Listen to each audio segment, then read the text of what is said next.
हिंदू प्रेम पुरुषोत्तम श्री कृष्ण चैतन्य महाप्रभु के भुवन मंगलमय जीवन गाथा संबंध में कुछ आलोचना तत्सहित उनके परम प्रिय पार्षदों के भुवन पावन जीवन गाथा संबंध में कुछ दिग्दर्शन करने का प्रयत्न कर रहे हैं।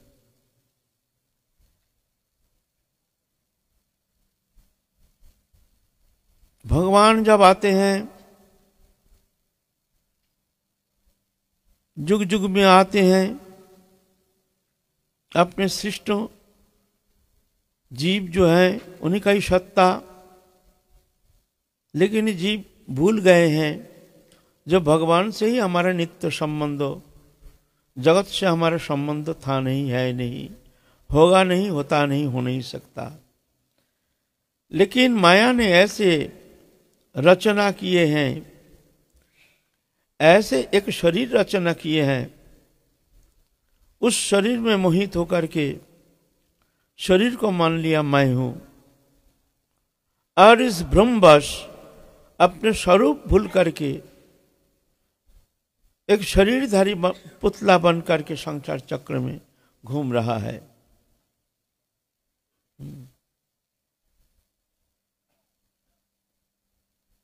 ये पुरंजनी उपाख्यान जो है, ये तो शरीर संबंधी है, पूरा ही शरीर संबंधी।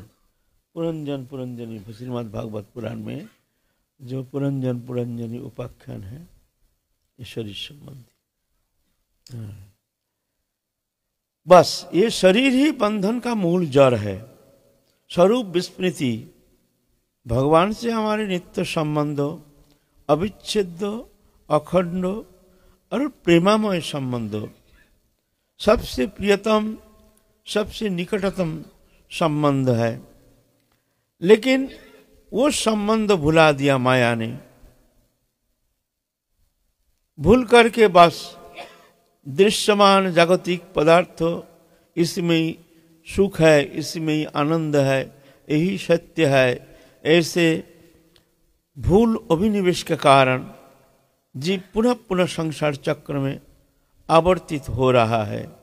84 लाख योनि में शरीर परिवर्तन करते हुए अनादिकाल से दुखमय सागर में त्रिताप दग्ध होकर के, दावानल पीड़ित होकर के जल रहा है। तो इसीलिए भगवान करुणार्ध चित्त होकर के जीव जगत के मंगल के लिए भगवान जुग जुग में आते हैं, करुणा परवश। किंतु भगवान का सत्ता है ना जीव, जीव तो भूल गया, भगवान तो भूलते नहीं है। तो भगवान करुणा करके आते हैं जुग जुग में। लेकिन इस कलियुग में जो भगवान के अवतार, ये बड़े अद्भुत अवतार, यहाँ भगवान अकेला ही आए नहीं हैं, समस्त पार्षदों को लेकर आए हैं। हम कहाँ कहाँ कैसे कैसे ये प्रेम वितरण करेंगे, तुम भी आओ, और व्यापक रूप में ये प्रेम सृष्ट जगत जीव के चेतना शक्ति जगाओ और उनको दिव्य लोक के संदेश लेकर के उनको चेतन सत्य को जागा करके उनको प्रेम रूप बीज वपन करो, जिससे वो जीव फिर भगवत प्रेम सान्निध्य प्राप्त करके दिव्य प्रेम सेवा प्राप्त करके कृतकृत्य हो सकते हैं। सिर्फ करुणा ही नहीं, जो वस्तु कभी प्रदान नहीं किए हैं भगवान कोई अवतार, लेकिन इस कलियुग में वो वस्तु प्रदान करने के लिए अवतीर्ण हुए हैं भगवान श्री कृष्ण चैतन्य महाप्रभु के रूप में। साथ साथ समस्त पार्षदों को लेकर आए हैं। भगवान के अंतर्ध्यान के बाद पुनराय भगवान अपने कृपा शक्ति संचार, अपने वो प्रेम रस वितरण के लिए पंचतत्व रूप में फिर दोबारा आए हैं। अद्भुत करुणा। श्रीनिवासाचार्य प्रभु महाप्रभु के आवेश अवतार, नरोत्तम ठाकुर नित्यानंद प्रभु के आवेश अवतार, श्यामानंद प्रभु अद्वैत आचार्य प्रभु के आवेश अवतार, रामचंद्र कविराज गदाधर पंडित के आवेश अवतार, रसिकानंद प्रभु श्रीवास पंडित के आवेश अवतार, ये पंचतत्व रूप में आए हैं। व्यापक रूप में जो बाकी रहा जो भी कर्म वो भी पूर्ण करने के लिए महाप्रभु के कितने करुणा, ऐसे करुणा प्रवाह और कोई युग में देखने में आया नहीं। एक प्रवाह, करुणा के प्रवाह जैसे, करुणा अवतीर्ण कलौ समर्पयेतुन्नत उज्जवल रसांग स्वभक्ति श्रियम, हरिपुरट सुंदर द्युति कदम्ब संदीपितो सदा हृदय कंदर स्फुरदुप शचीनंदन। राधा कृष्ण जुगल विलास माधुरिमा, जो साधना के अगम्य है, साधन चेष्टा के द्वारा वो वस्तु प्राप्त करना संभव नहीं। कोई भी साधन प्रचेष्टा के द्वारा अगर चाहे, जो हम राधा कृष्ण जुगल के जो निवृत्त निकुंज सेवा प्राप्त करेंगे और वो प्रेम रस हम आस्वादन करेंगे, असंभव। ऐसा कोई साधन चेष्टा है नहीं जिस साधन चेष्टा के द्वारा वो वस्तु प्राप्त कर सकते हैं। लेकिन महाप्रभु इस कलियुग में वही वस्तु बड़े सरल रूप से, व्यापक रूप से प्रदान करने के लिए राधा कृष्ण जुगल माधुरिमा प्रेम विलास निवृत्त निकुंज में जुगल विलसित अवस्था में जो प्रेम निर्जास आस्वादन करते हैं, वो रस आस्वादन कराने के लिए ये उपासना पद्धति, मंजरी भाव उपासना पद्धति, महाप्रभु का अवदान इस कलियुग में, ये विशेष अवदान मंजरी भाव उपासना पद्धति, जिसको कहते हैं भावोल्लास रति, राधारणी के भाव से उल्लसित रति, ससुख वासना रहित राधा सुख को तात्पर्यमयी सेवा। सेवा के एकमात्र तात्पर्य विषय है राधा रानी के प्रसन्नता संपादन। हमारी प्राणेश्वरी राधा रानी किस तरह से प्रसन्न होंगे, बस यही उनके एकमात्र आराधना के प्राण केंद्र है, हमारी राधा रानी की प्रसन्नता। राधा स्नेहाधिका सखी, और राधा रानी वो प्रेम रस निर्जास निवृत्त निकुंज में जो विलसित जुगल विलास माधुरिमा के चरम निर्जास, ये रस माधुरिमा राधा रानी मंजरी को आस्वादन कराते हैं कृपा करके, अनुग्रह करके।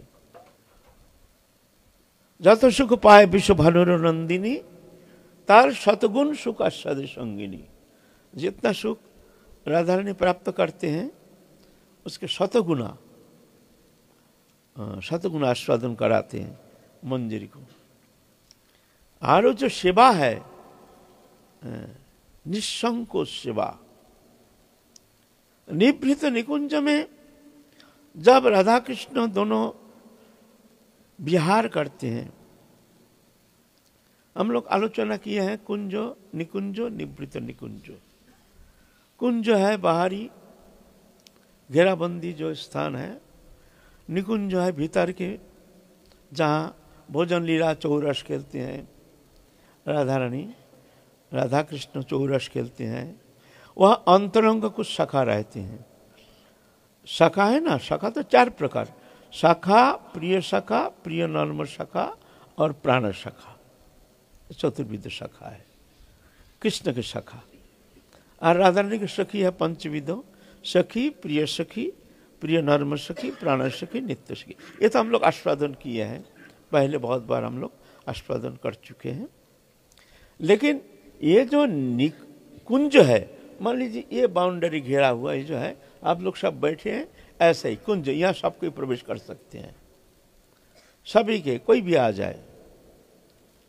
जो रस उपासक, जो प्रेमी है, जो भगवत प्रेमी है, उनके लिए एक खुला हुआ है, कोई भी समय आ सकते हैं। बहिर्मुख लोग नहीं, जो प्रेमी है, भगवत प्रेमी है, जो सत्संग चाहते हैं, जिनके मन में भगवती भावना, भगवती उद्दीपना लेकर आते हैं सत्संग के लिए, परमार्थ लोभी जो है, उनके लिए यहाँ खुला हुआ है, आ सकते हैं। निकुंज जैसे हमारे भीतर, वहाँ सबको अधिकार नहीं है। वहाँ जो परिचित है, पहले पूछना पड़ेगा हम भीतर आ सकते हैं कि नहीं। तो विशेष विशेष जो है, और उनको बुलाओ, है ना। ऐसा ही निकुंज है, उसके भीतर बाहरी कुंज भवन, कुंज घेराबंदी है, वहाँ 4 द्वार है, 4 द्वार में 4 सखी रहते हैं, दरवान हैं। ऐसा नहीं, वहाँ सबका प्रवेश अधिकार है नहीं। जो अंतरंग है, जो जुगल प्रेमी है, उनका ही प्रवेश अधिकार है कुंज भवन में। और निकुंज भवन में सखी, प्रिय सखी भी नहीं, प्रिय नर्म सखी, जो राधा रानी के साथ रहते हैं। ललिता, विशाखा, चित्रा, इंदुलेखा, चंपकलता, रंगदेवी, तुंगविद्या, सुदेवी, ये अष्ट सखी जो प्रधान है, इनका प्रवेश अधिकार है। और सखा के अंदर सखा, कृष्ण का सखा साधारण सखा, कृष्ण से उम्र से जो बड़े हैं, हंसी मजाक होता है लेकिन मर्यादा लंघन नहीं करते हैं। उम्र से बहुत बड़े हैं, कृष्ण उनके कंधे में हाथ धर के मजाक नहीं करेंगे। वहाँ थोड़ा कृष्ण के दास्य मिश्रित सख, और जो बड़े जो सखा ग्वारिया है ना, ग्वारिया के अंदर बड़े बड़े जो है, वो भी ग्वारिया है, वो भी तू मैं करते हैं, नाम से बात करते हैं, नाम लेकर के। बड़े हैं, बहुत बड़े हैं ग्वारिया, ऐसे है ग्वारिया ही है ना। तो है वो सखा, मजाक करते हैं, लेकिन बड़े जो हैं उनके कृष्ण के प्रति वात्सल्य मिश्रित सख, और कृष्ण के उनके प्रति दास्य मिश्रित सख, ये सुख है। इसको कहते हैं साधारण सखा। थोड़ा सा व्यवधान है, हंसी मजाक करेंगे लेकिन ऐसे नहीं कि उनके कंधे पे चढ़ जाएंगे ना, वो बड़े हैं ना, मजाक करते हैं लेकिन थोड़ा सा मर्यादा लेकर के। यह है साधारण सखा। सखा प्रिय सखा है जो सम उम्र के हैं, एक ही उम्र है, लेकिन उतना अंतरंग है नहीं, थोड़ा सा व्यवधान, थोड़ा सा प्रिय है लेकिन उतना अंतरंगता है नहीं। और उसके बाद है प्रिय नर्म सखा। प्रिय नर्म सखा है अंतरंग सखा, श्रीदाम, दाम, वसुदाम, मधुमंगल, स्तोक कृष्ण, यह है प्रिय नर्म सखा। इनके साथ ज़्यादा ही मन की बात करते हैं, अंतरंग सखा है। ये अंतरंग सखा जो है, ये कभी निकुंज में प्रवेश कर सकते हैं, कभी कृष्ण अनुमोदन करते हैं, कभी कभी कुंज में आते हैं, उतना तक, तो उसके आगे नहीं। और है प्राण सखा। प्राण सखा एकमात्र है सुबल सखा, एकमात्र एक ही जन है राधा रानी के भाई, सुबल सखा।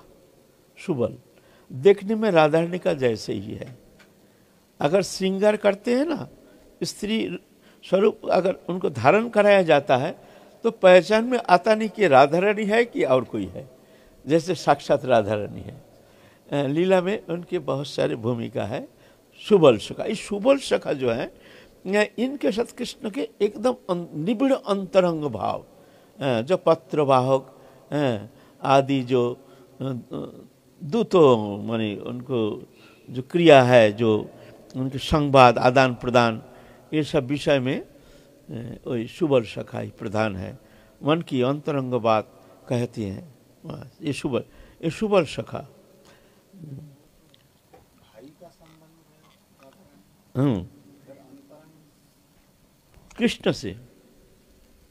कृष्ण से उनका अंतरंग सखा, प्राण सखा, सबसे प्रियतम सुबल सखा। राधारानी को लेकर के भी कोई अंतरंग बातें होती हैं?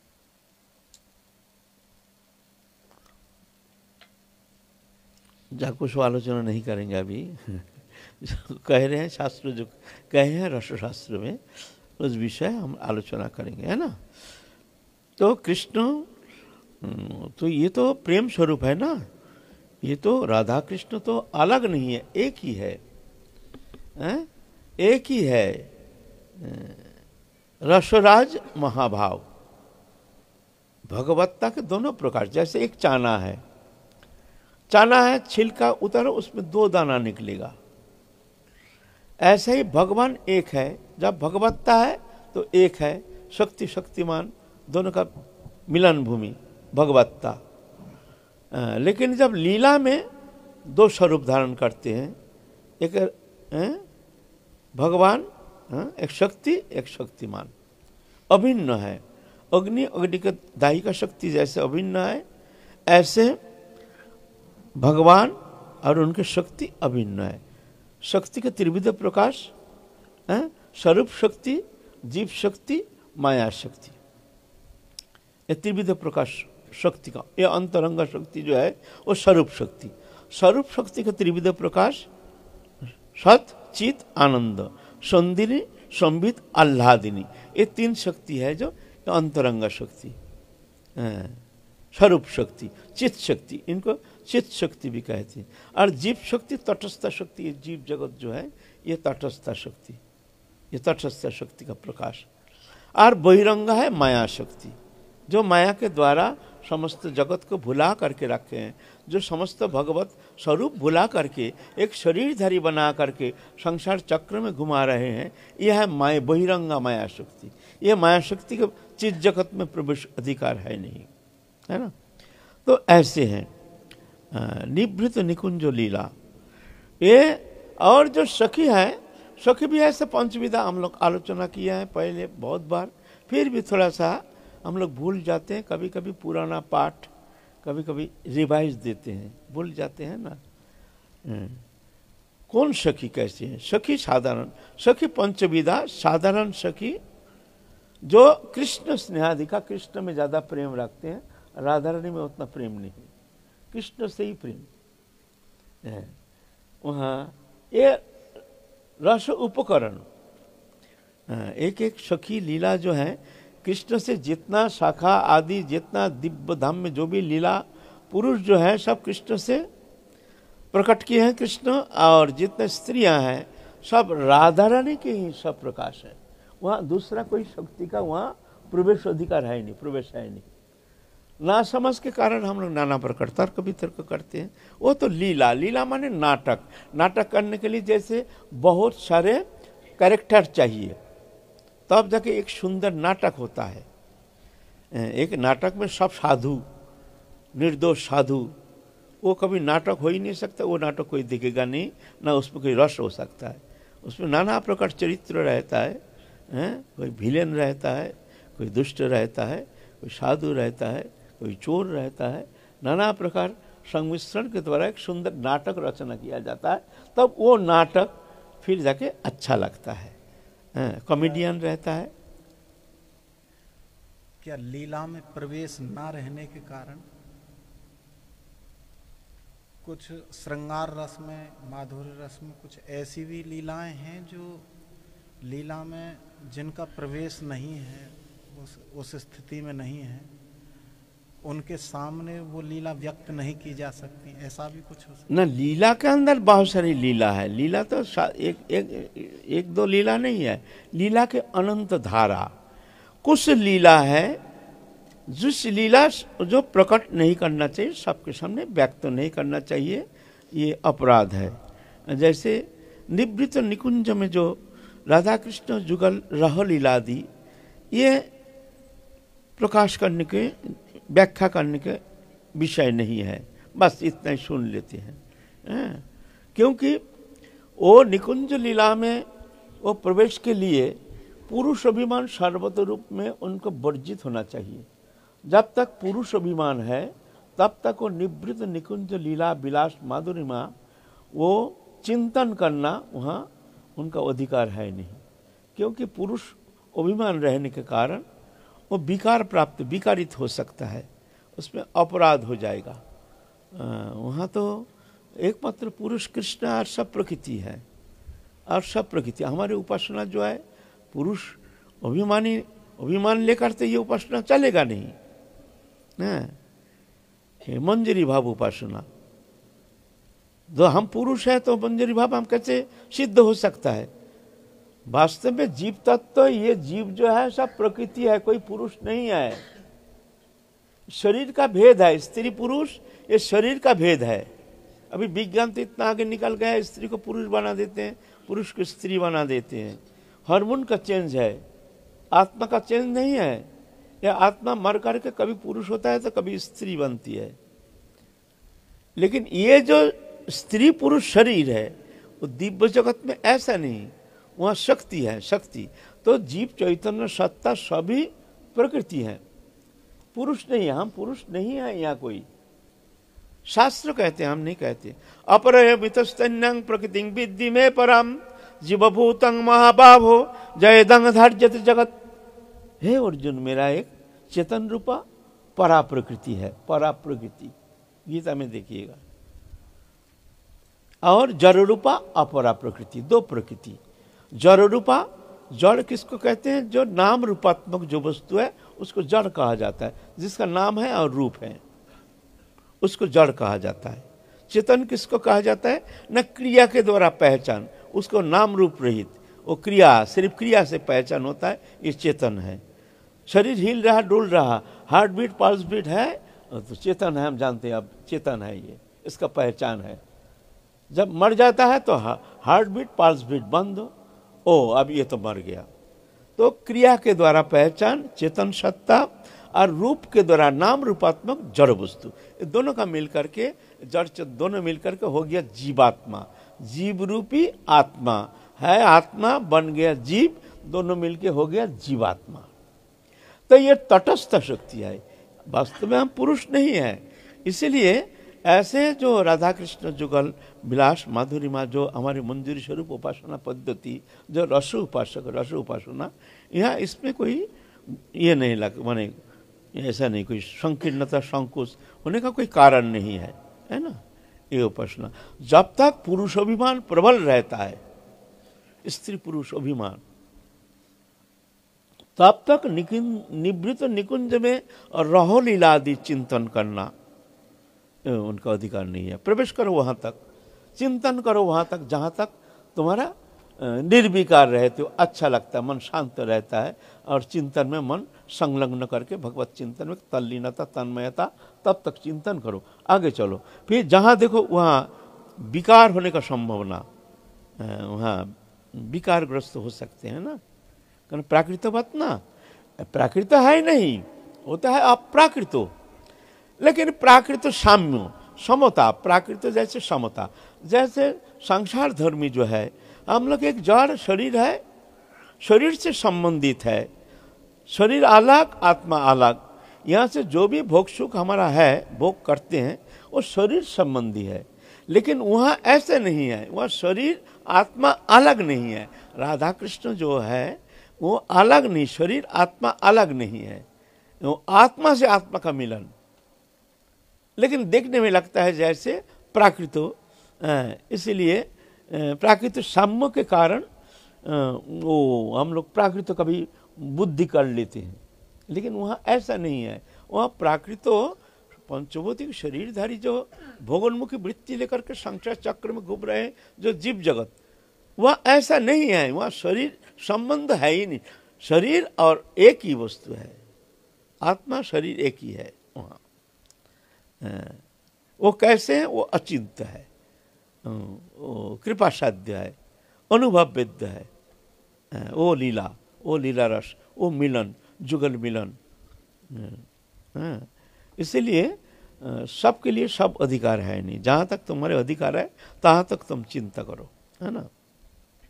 तो ये वस्तु जो है महाप्रभु कृपा करके इस कलियुग में ये राधा कृष्ण जुगल माधुरिमा, रस माधुरिमा के चरम निर्जास ये मंजरी भाव उपासना पद्धति, जो निवृत्त निकुंज में जहाँ कोई सखी का अनुप्रवेश है नहीं, वहाँ भी ये मंजरी सखी ये वहाँ रहते हैं, सेवा में रहते हैं, उस समय जाते नहीं कहीं, इतने अधिकार है। दूसरा सखियों का वहाँ अधिकार है नहीं। प्रिय नर्म सखी, ललिता सखी का आदि वो भी निकुंज भवन तक तो जाते हैं, लेकिन निकुंज भवन में जुगल किशोर को प्रवेश करा करके फिर वहाँ छुट्टी पर अपने अपने सखी साहब अपने अपने कुंज भवन में चले जाते हैं, फिर रहते नहीं है वहाँ। एकमात्र मंजरी सखी जो है ये रहते हैं वहाँ, उनके प्रवेश अधिकार है, सेवा में वो रहते हैं, ये विशेषता है ना। तो महाप्रभु के ये अवदान, ये मंजरी उपासना पद्धति, इनको कहते हैं भावोल्लासा रति, राधा रानी के भाव से उल्लसित रति। तो महाप्रभु अंतर्धान के बाद ये पंचतत्व रूप में आए हैं। उनके आवेश अवतार श्रीनिवास आचार्य प्रभु, इनका ही जीवन चरित हम लोग आस्वादन कर रहे हैं।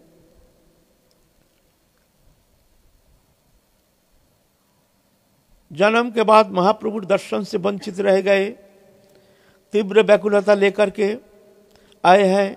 अद्वैताचार्य प्रभु नित्यानंद प्रभु के सान्निध्य प्राप्ति के तीव्र उत्कंठा लेकर आए हैं।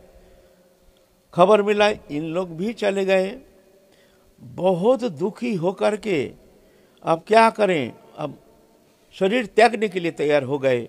उस समय महाप्रभु स्वप्न में उनको कंठ में धारण करके बड़े आशीर्वाद किए, तुम दुखी मत होना, तुम वृंदावन जाओ, वहाँ जाकर के गोपाल भट्ट गोस्वामी के चरणाश्रय करो, वहाँ जाने से तुमको सब कुछ मिल जाएगा, तुमको परमानंद मिल जाएगा, तुम दुखी मत हो।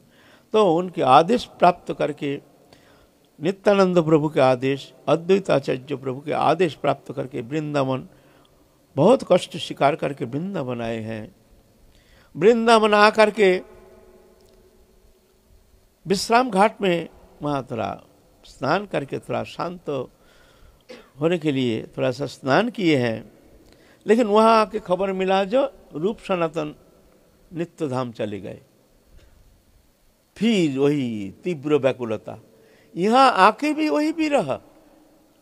वहाँ तो महाप्रभु को दर्शन मिला नहीं, अद्वैता जी सब दर्शन से वंचित रह गए।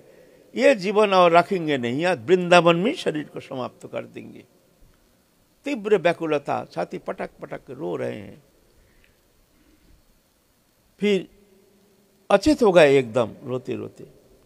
तब रूप सनातन आके फिर ऐसे ही कृपा किए उनको, श्रीनिवासाचार्य प्रभु को चिंता मत करो, हम लोग अभी भी विद्यमान है, तुम जाओ वृंदावन में, जा करके वहाँ श्रीजीव गोस्वामी के सान्निध्य में रह करके वहाँ अध्ययन करो, गोपाल भट्ट गोस्वामी से दीक्षा मंत्र प्राप्त करके तुम भजन करो, फिर आगे तुमको सब कुछ जानकारी हो जाएगी, तुम जाओ।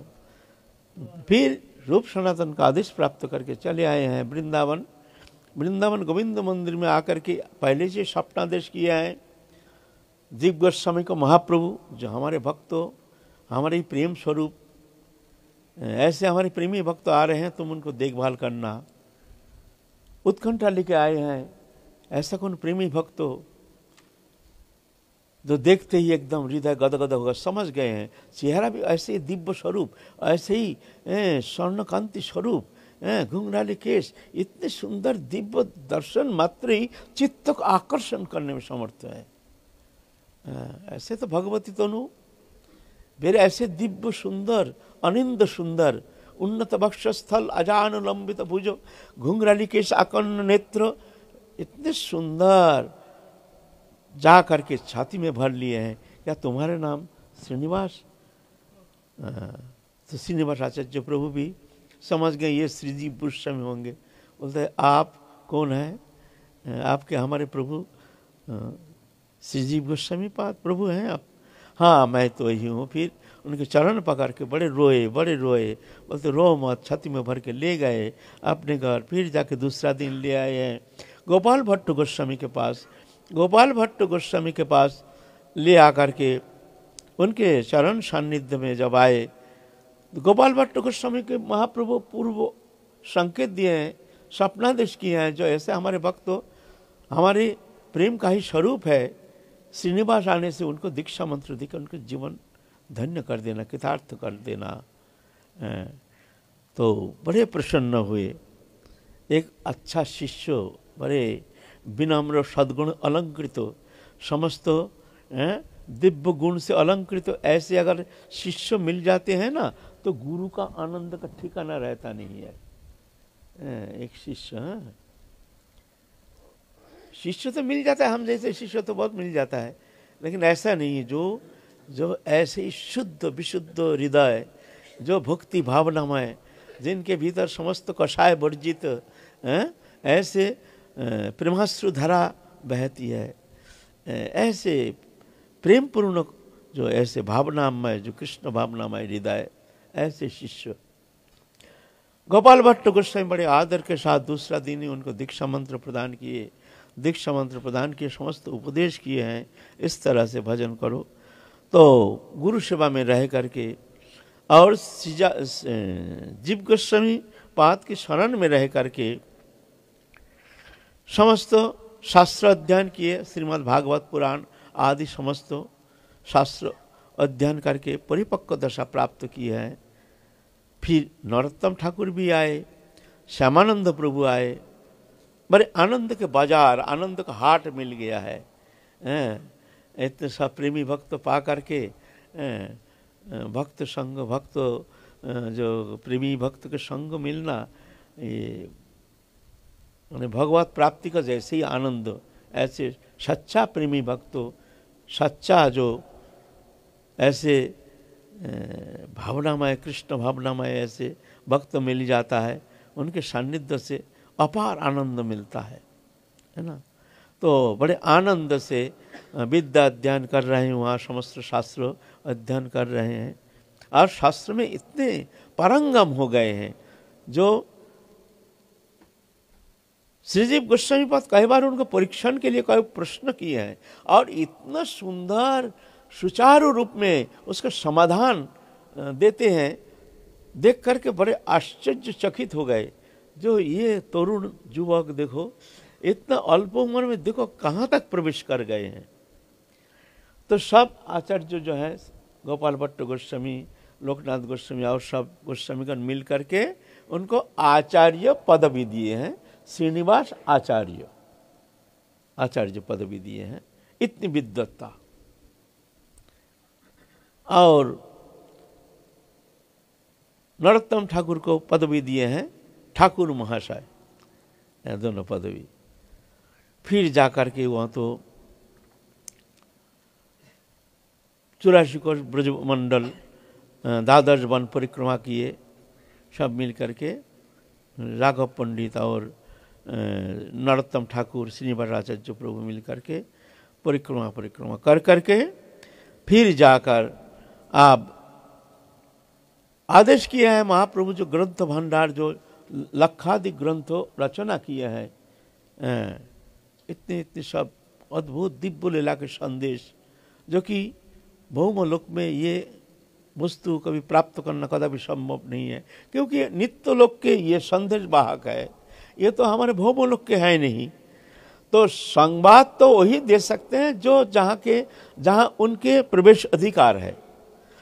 हम जहाँ रहते हैं, हम यहाँ के खबर दे सकते हैं आपको, यहाँ ऐसे है, यहाँ ऐसे, बरसना ऐसे है, बरसना वहाँ जाओ, यहाँ ऐसे है, क्योंकि हमारे यहाँ हम रहते हैं, यहाँ जो हमारे साथ है, हम जहाँ रहते हैं, तो वहाँ की खबर हम पहुँचा सकते हैं। ऐसा ही दिव्य लीला के संदेश देने वाले वो तो दिव्य लोक से आए हैं ना, इसीलिए उनके द्वारा ये संभव। ये तो कल्पना प्रसूत तो नहीं, जो कल्पना करके रचना ग्रंथ रचना की है, ऐसा नहीं। दिव्य लोक की वो प्रेममय संदेश, प्रेम वार्ता, प्रेम संपुट, लक्षाधिक ग्रंथ रचना किए हैं। रचना करके ये ग्रंथ जंगल में, वृंदावन में ये क्या करेंगे, तब सब आचार्यों ने ठीक किए हैं, जो ये ग्रंथ इसको भेजो आप बंगाल में, गौरमंडल भूमि में, वहाँ व्यापक रूप में ये प्रेम धर्म प्रचार के लिए ग्रंथ बहुत सहयोगी होगी। तो ऐसे संकल्प करके फिर श्रीनिवास आचार्य प्रभु को आदेश किया है गोपाल भट्ट गोस्वामी और श्रीजीव गोस्वामी, जो तुम ही ग्रंथ लेके चले जाओ गौरमंडल भूमि में।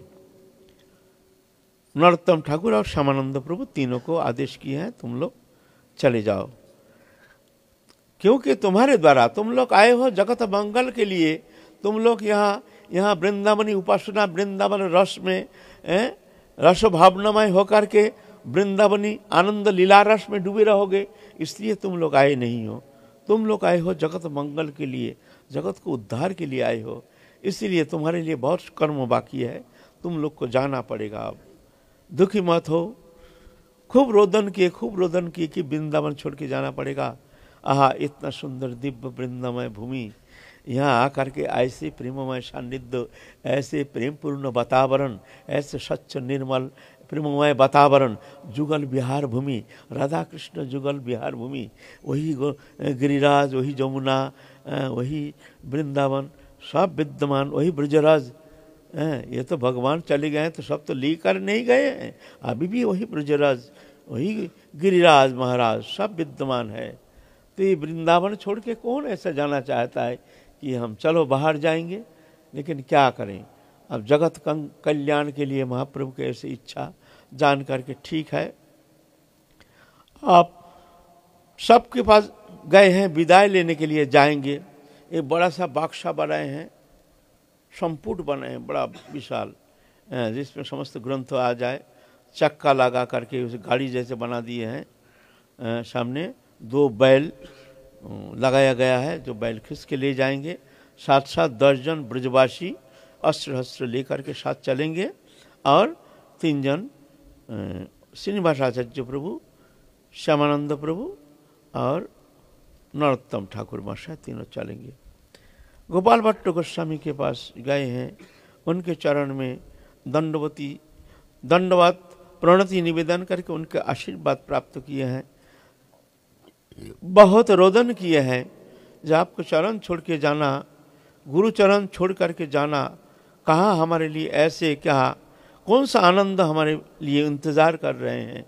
जो गुरुचरण में वृंदावन आकर गुरुचरण सान्निध्य में रह करके जो आनंद मिलता नहीं, क्या वो बाहर ऐसा कौन सा आनंद है जिस आनंद प्राप्त करेंगे हम, ये तो संभव बना है नहीं। तो बड़े सांत्वना प्रदान किए हैं, जे नहीं तुम चिंता मत करो, तुम लोग जाओ, हम तुम्हारे साथ हैं। तो आप गए हैं, राधा कुंड में रहते हैं रघुनाथ दास गोस्वामी, छीन कलेवर, तीव्र वैराग्य, सिर्फ 1-2 माठा रोज पीते हैं और कुछ नहीं। 24 घंटा में 1-2 माठा कोई जीवन धारण कर सकता है? ऐसे 1-2 माठा खा करके जीवन धारण करते हैं और रहते हैं कुंड के किनारे में। उस समय तो वो यहाँ भी तो सब घर मकान दुकान हो गया, उस समय तो जंगल था। एक दिन सनातन गोस्वामी आए, दिव्य नेत्र से देख रहे हैं रघुनाथ दास गोस्वामी धूप में नाम कर रहे हैं और राधा रानी अपने अंचल से उनको छाया प्रदान कर रहे हैं। दिव्य नेत्र, दिव्य दृष्टि से वो देख रहे हैं। राधा रानी अंचल छाया देकर के उनको शीतलता प्रदान कर रहे हैं। फिर देखते हैं एक शेर आकर के लक लक लक लक करके राधा कुंड का पानी पीना शुरू कर दिया, और उधर श्री कृष्ण देखते हैं भगवान सुदर्शन लेके खड़े हैं। भक्त रक्षा के लिए भगवान इस तरह से हर स्थिति में जो भगवत शरणागत है उनके लिए भगवान भी उनके लिए चिंतन करते हैं। कहते हैं तुम हमारी चिंता करो, हम तुम्हारी चिंता करेंगे। लेकिन तुम तो हमारी चिंता नहीं, तुम तुम्हारी चिंता करते हो, तो हमारे क्या ठेका पड़ा है तुम्हारी चिंता करने का? तुम करो। झमेला हो गया, हम हमारी चिंता करते हैं। हाय हाय क्या होगा, हाय हाय क्या होगा, यहाँ जाएंगे, वो करेंगे, ये करेंगे, वो करेंगे, संकल्प विकल्प बोलते हो। झमेला में मत पड़ो, झमेला में मत पड़ो, तुम हमारी चिंता करो, बाकी हम देख लेंगे क्या करना है क्या नहीं करना है। तुम मन को हमारे लिए तुम मन को लगा दो बस, फिर बाकी देखो चमत्कारी, फिर क्या करना है क्या नहीं करना है वो हम देख लेंगे। और तुम अगर तुम्हारी चिंता में व्यस्त रहते हो, ये नहीं हुआ, वो नहीं हुआ, वो नहीं हुआ, ये करेंगे, वो करेंगे, तो भगवान कहते तुम तो कर ही रहे, अपना चिंता तो करो। इसलिए कहते मनमना भवो मत भक्तो मत जा जी मांग नमस्कुरु मैं बस शतांग ते प्रति जाने प्रियोशी में, मैं तुमको प्रतिज्ञा करके कहता हूं तुम हमको प्राप्त करोगे। मनमना भवो, तुम मन को हमको दो, कुछ नहीं चाहिए, 56 भोग नहीं चाहिए हमको, भोग लगाओ दुनिया भर के, ये सब कुछ नहीं चाहिए, बस तुम मन को हमको दो। मत भक्तो, हमको थोड़ा प्रेम करो, प्यार करो, हमको प्यार करो। तुम संसार को प्यार करते हो, ऐसे ही हमको भी तुम्हारे जैसे तुम्हारे फैमिली मेंबर है, एक ऐसे ही मेंबर जान के ही तुम हमको प्यार करो ना। तुम्हारे तोरा प्रेम हमको भी दो ना। तुम अपने पुत्र से इतना प्यार करते हो, अपने स्त्री से इतना प्यार करते हो, तो हमको भी अपना मन करके हमारे लिए भी थोड़ा प्रेम दो ना। फिर देखो ना तुम्हारे संतप्त हृदय को हम कैसे शांत कर देते हैं। संसार दावानल पीड़ित तो तुम्हारे अंतःकरण को शोधित करके आनंद का तूफान ला देंगे। तुम क्या चिंता करते हो, सिर्फ तुम्हारा मन को हमको दो, मन मन भवो, है ना। तो इस तरह से सांत्वना देते हैं भगवान, जीव जगत को सांत्वना देते हैं। देखो तुम चिंता मत करो, तुम मन को हम में लगाओ। जेतु सर्वाणि कर्माणि मयि सन्न्यस्य मत्परा अनन्य नैव योगेन मां ध्यायन्ति उपासते तेषां अहं समुद्धर्तमित्य संसार सागरात् भवामि न चिरात् पार्थ मयि अभिषिक्त चेतसाम्। जो समस्त कर्म हम में समर्पण कर दिया है और अनन्य नैव योगेन मां ध्यायन्ति उपासते, अनन्य माने दूसरा चिंता रहित, दूसरा भावना रहित, दूसरा भरोसा रहित, दूसरा आश्रय रहित, दूसरा संकल्प रहित, इसको कहते हैं अनन्यता। ऐसे अनन्य भाव से सिर्फ मन को हमको समर्पण करके हमारी चिंता में तल्लीन रहता है। जेतु सर्वाणि कर्माणि मयि सन्न्यस्य मत्परा अनन्य नैव योगेन मां ध्यायन्ति उपासते, ऐसे चिंतन के साथ हर समय हमारी उपासना करते हैं। तेषां अहं समुद्धर्तमित्य संसार सागरात्, बोले ये संसार सागर से उद्धार करता मैं बन जाता हूं। उसको उद्धार होने के लिए चिंता करने का कोई कारण नहीं है। हमारे क्या होगा क्या नहीं होगा, बोलते इस चिंता में मत पड़ो, ये फिजलू चिंता में मत पड़ो, वो चिंता मैं करूंगा, वो चिंता हमारे ऊपर छोड़ दो। तेषां अहं समुद्धर्ता, उसको संसार सागर से उद्धार करता मैं बन जाता हूं। सिर्फ बन ही नहीं जाता हूं, भवामीन अचिरात् पार्थ मयि अभिषिक्त चेतसाम्, ऐसे हम में अभिषिक्त चित्त लेकर के जो ऐसे हमारे भजन करते हैं, अचिरात् बहुत जल्दी मैं उसको संसार सागर से पार लगा देता हूं और अपने धाम में ले जाता हूं। तो भगवान कहते हैं इस तरह तुम्हारा मन को हमको दो। तो ऐसे दास गोस्वामी पाद हुआ राधा कुंड के किनार में ऐसे अनन्या भजन करते हैं। देख करके सनातन गोस्वामी पाद आके कहते हैं जब तुम ठाकुर जी कैसे कष्ट देते हो, राधा रानी के तुम सेवा लेते हो, ऐसा नहीं करना। रघुनाथ एक झोपड़ी बना लो। फिर उनको आदेश किया है तुम एक झोपड़ी बनाकर झोपड़ी में बैठ करके भजन करो, ऐसे त्यागी मत बनो ऐसे। तब से एक झोपड़ी बना करके रहने लगे। तो वहाँ आए हैं विदाई लेने के लिए, खीन कलेवर, छीन कलेवर, एकदम एक दोना माठा खा करके कोई रह सकता है। और ऐसे तीव्र भजन, दिन रात भजन में, राधा रानी के चिंतन में, रोते रोते कहते हैं राधा कुंड के किनार जो है ना वो गीला कर दिया, अश्रुधारा से गीला हो गया। ऐसे तीव्र विरह व्याकुलित तो होकर के हा राधे हा राधे हा राधे बोल करके ऐसे उन्मत्त होकर के रोदन करते हैं। निश्चित रात्रि में एकांत में हा प्राण किशोरी राधे, ऐसे व्याकुलित क्रंदन। तो उनके चरण सान्निध्य में जाकर के दंडवत प्रणाम किए हैं। रघुनाथ दास गोस्वामी भी छाती में भर लिए हैं, बड़े आशीर्वाद किए हैं, जाओ बंगाल में जा रहे हो, गौरमंडल भूमि, एक ग्रंथ प्रचार करो, आशीर्वाद करके वहाँ से आए हैं। फिर चलते चलते वन प्रदेश में देखते हैं एक वृक्ष के नीचे बैठ करके एक व्यक्ति बड़े रोदन कर रहे हैं, हाँ कृष्ण चैतन्य, हाँ कृष्ण चैतन्य, हाँ महाप्रभु, हाँ राधे, हाँ गोविंद, ऐसे करके तीव्र विरह उत्कंठा लेकर के रोदन कर रहे हैं, रोदन कर रहे हैं। महाप्रभु के अंतर्ध्यान के बाद बंगाल में रहते, मुर्शिदाबाद में बाड़ी घर है उनके, उनका नाम है द्विज हरिदास। तो महाप्रभु का अंतर्ध्यान के बाद महाप्रभु का दर्शन ना मिलने के कारण या आत्महत्या करने के लिए तैयार हो गए हैं। तो महाप्रभु स्वप्न में आकर के फिर उनको आलिंगन किए हैं, उनको ऐसे शक्ति प्रदान किए हैं, आदेश किए हैं, तुम जाओ वृंदावन जाओ, वृंदावन जाके तुम राधारानी के शरण लेकर के तुम उपासना करो। तो वहाँ वृक्ष के नीचे बैठ करके रोदन कर रहे हैं। फिर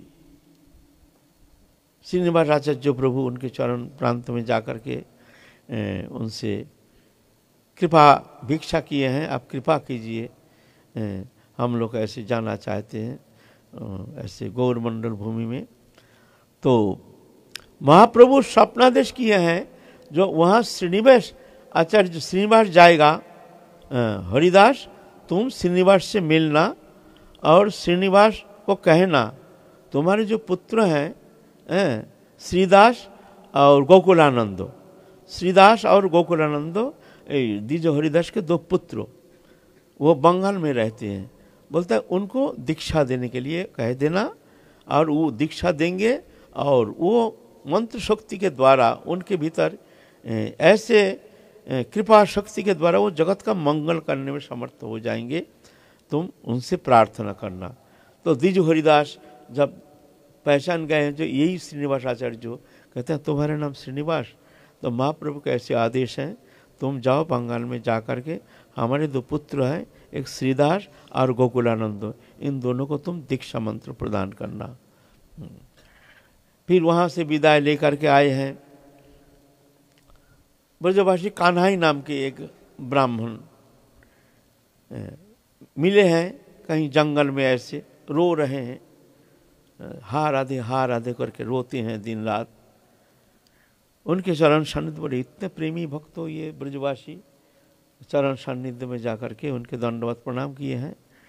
तो कहते हैं जो हमारे यहाँ रूप सनातन दोनों आते हैं, हम ब्रजवासी हैं, हमारे घर में रूप सनातन खूब आते थे, भिक्षा लेते थे, और ऐसे एक आत्मीयता हो गया था जो हम भी इनके प्रेम में इतने मोहित हो गए, जहाँ हम इनके साथी ज़्यादातर रहते थे और बुला के लाते थे अपने घर ला करके माधुकरी मैया माधुकरी बना करके इनको खिलाते थे, तो बड़ा दिव्य आनंद की अनुभूति होती थी। अब ये चले गए तो हम अशारा विषाहारा हो गए, ऐसा कह करके रोदन कर रहे हैं। तो उनके चरण में आशीर्वाद प्रार्थना किए, जो हम लोग जा रहे हैं गौरमंडल भूमि में, आप आशीर्वाद कीजिए। वहाँ से आशीर्वाद प्राप्त करके फिर लोकनाथ गोस्वामी आदि जो है भूगर्भ गोस्वामी और जो वृंदावन के जो संत हैं, जो महाप्रभु के पार्षद हैं, सबके चरण प्रांत में जा करके विनम्रता के साथ सबको दंडवती प्रणाम निवेदन करके सबके आशीर्वाद प्राप्त करके आप चलेंगे गौरमंडल भूमि के तरफ। बड़ा एक बक्सा पेटी है, उसको मोम जमा ने तो तत्कालीन ये प्लास्टिक जैसे ही उस समय था, मोम जमा कहते हैं, जिससे बरसात में वो गीला ना हो जाए। और 10 जन ब्रजवासी अस्त्र हस्त्र लेकर के चल दिए हैं बंगाल की ओर। सब आए हैं, सब संत आए हैं विदाई देने के लिए, मथुरा में आकर सब विदाई दे रहे हैं। ऐसे प्रेमी भक्त के विरह, जब भक्त जब चले जाते हैं, भक्त से जब दूर हो जाते हैं, तो एक अभूतपूर्व एक विरह दशा प्राप्त होते हैं। भक्त विरह बड़ा कठिन विरह है, जहाँ ये विरह दशा नरोत्तम ठाकुर जो अपने प्रार्थना में कहे हैं, रामचंद्र कविराज সেই সঙ্গে মোর কাজ, তার সঙ্গ বিনা সব শূন্য, যদি জন্ম হয় পুনঃ रामचंद्र संग जनो तबे है नरोत्तम धन्य। ऐसे भक्त संग ऐसे हैं, और ऐसे प्रेमी भक्त, भक्त माने हम जैसे भक्त को संग से थोड़ी होगा, ऐसे भगवत प्रेमी अनन्य प्रेमी जो भक्त हैं, उनको सान्निध्य में रहने से वास्तविक प्रेम अनुभव होता है, प्रेम अनुभव कराते हैं। उनके स्नेह, उनके इतने करुणा दिव्य, उनके हृदय ग्रंथि जो कि वो सतही अनुभव होना शुरू हो जाता है। तो श्रीनिवास आचार्य प्रभु, श्यामानंद प्रभु और नरोत्तम ठाकुर को विदाई देंगे, सब आए हैं मथुरा तक, आकर के सबको विदाई दे रहे हैं, जाओ फिर आ जाना समय करके। इस तरह से सबको प्रणाम करके आप रवाना देंगे। बंगाल की ओर चले जा रहे हैं, तीनों चल रहे हैं। तो आज हम लोग अब बंगाल नहीं जाएंगे, आज रात हो गया, आज यहीं विश्राम करेंगे क्योंकि 11 बज गया है। अब अंधकार में हम लोग नहीं चलेंगे, कल हम लोग चलेंगे, देखें कहाँ जाते हैं, ग्रंथों लेकर क्या करते हैं, क्या लीला करते हैं, इस विषय में हम लोग कल फिर आस्वादन करेंगे। जय जय श्री राधे।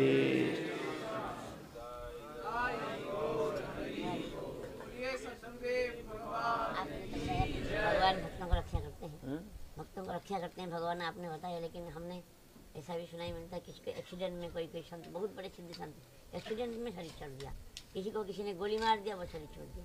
ऐसा क्या भगवान रक्षा क्यों नहीं करते?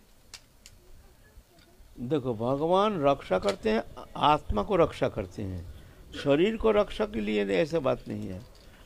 वो क्या होता है, कभी कभी जन्म जन्म का दुर्बार, ऐसे दुर्बार संस्कार, नहीं तो विश्व जैसे द्वादश महाभागवत का एक भागवत, माने जितना भगवान के ये सृष्टि में जो द्वादश महाभागवत प्रसिद्ध है, जिनके नाम महाभागवत, परम भक्त, जैसे हनुमान है, विश्वदेव हैं, और ऐसे बड़े बड़े द्वादश महाभागवत। विश्वदेव एक जन द्वादश महाभागवत के एक भागवत, और देखो उनको सरसज्जा में बाण विद्ध होकर के 18 दिन तरफ तरफ करके वहां शरीर त्यागने के लिए इंतजार करना पड़ा। तो क्या भगवान रक्षा नहीं किया? क्या बोलोगे? द्वादश भागवत का एक भागवत है ना। तो कभी कभी क्या होता है, दुर्बार कुछ प्रारब्ध क्या होता है, वो भी कभी कभी ऐसा भोगना पड़ता है, लेकिन वो बहुत छोटी एक भोग के ऊपर से कट जाता है। साधक को उतना कष्ट नहीं होता है, साधक को वहाँ कष्ट अनुभव करने नहीं देता है ना। विश्वदेव जब सरसज्ज में है तब गए हैं, कृष्ण गए हैं, पंचपांडव गए हैं उनसे आशीर्वाद लेने के लिए, सरसज्जा में शायित हैं बाण विद्ध अवस्था में। तो विश्वदेव कहते हैं और कृष्ण को, जे हे कृष्ण, तुम ये बताओ कौन सा प्रारब्ध के कारण, कौन सा पाप के कारण हमको इस तरह से बाण विद्ध होकर के तरफ तरफ करके मृत्यु के लिए इंतजार करना पड़ रहा है, ये कारण क्या है? हमको 100 जन्म तक याद है, 100 जन्म तक हमने ऐसा कोई पाप कर्म नहीं किया है जिस कारण, जिस फलस्वरूप हमको इस तरह से बाण विद्ध होकर के सरसज्जा में शायित होकर के हमको मृत्यु के लिए इंतजार करना पड़ रहा है। तुम बताओ इसका कारण क्या है? तो भगवान कहते हैं 100 जन्म पहले का आपको कुछ याद है? बोलते हैं ना, 100 जन्म का पहले तो हमारा कोई याद नहीं है। बोलते 100 जन्म का पहले कोई एक जन्म में आपने राजा थे, रास्ते में चलते चलते एक सर्प आ गया, आपने धनुष के नोक पर सर्प को उठा के, सर्प को ऐसा फेंका जम के, वो जो नागफनी है ना, नागफनी जो पत्ता में कटा कटा रहता है ना, ऐसे गोल गोल नागफनी कहते हैं, जिसमें पत्ते में बहुत कांटा रहता है, बड़ा बड़ा लंबा लंबा कांटा, उस नागफनी में जाकर के इस तरह से बीत गया, आपने तो देखा नहीं, और 18 दिन इस तरह से तरप तरप करके विद्ध होकर के उस सांप ने शरीर त्यागा। इसलिए उस फलस्वरूप ये सरसज्जा में 18 दिन इंतजार करना पड़ा विश्वदेव को, 18 दिन। लेकिन विशेषता ये है, यहाँ विशेषता है विश्वदेव को वो शरीर का कष्ट उनको अनुभव हुआ नहीं। क्यों? जो महाभागवत होते हैं वो शरीर से उनका तादात्म्यता ना रहने के कारण वो मन को शरीर से खींच लेते हैं, शरीर से अलग कर देते हैं, जिस कारण शरीर का कष्ट ये महापुरुष अनुभव करते नहीं है। ऐसे ये हमने बहुत महापुरुष को देखा, ये प्रियचरण बाबा को देखा, अंतिम समय गले में क्या हो गया, एक घुट पानी बोले ऐसे गुआ गुआ के 2-4 मिनट लगता था निकालने में, और गले के अंदर कैसे तो मेवात जैसे यहाँ अटक गया है कैसे। हमको देख के बड़ा कष्ट अनुभव हुआ, महसूस हुआ। तो हमने सोचा जी ऐसे महापुरुष का भी, इनका भी ऐसे मृत्यु के समय ऐसे कष्ट हो। तो हमने बाबा से पूछा, बाबा आपको कोई कष्ट हो रहा? एकदम हंस के, नहीं तो हमको तो कोई कष्ट हो नहीं है? हमने कितना बार पूछा, बाबा आपको कोई थोड़ा सा भी कष्ट हो रहा? नहीं तो हमको तो कोई कष्ट तो नहीं। माने कष्ट होने नहीं देते हैं भगवान, उनके मन को शरीर से हटा लेते हैं।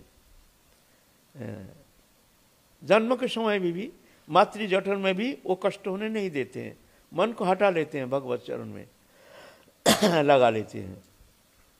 इसलिए और जन्म मृत्यु जो कष्ट है वो भक्त कभी अनुभव करते नहीं है। ऐसी बात है। जय जय Shri Radhe Shyam.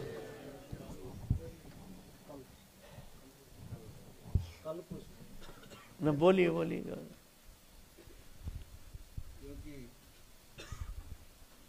we are counting money, there is concentration, माने स्टेबिलिटी आ रहे, तल्लीनता आ रहे, कुछ सुनाई देता नहीं। फिर जो यार चंटिंग हरिनाम, तल्लीनता नहीं, स्टेबिलिटी नहीं, इधर तो घूमता है। इसका डिफरेंस एक तो मन है ना, एक शरीर है ना, इतने डिफरेंस क्यों हो रहा है? हो रहा है प्रारब्ध बस ऐसे भगवत इच्छा करते करते भी ठीक हो जाएगा। तो 2 दिन का मामला नहीं है जो न माला करते करते मन एकदम अतीन्द्रिय जगत में पहुंच जाएगा। होगा जरूर, उनकी कृपा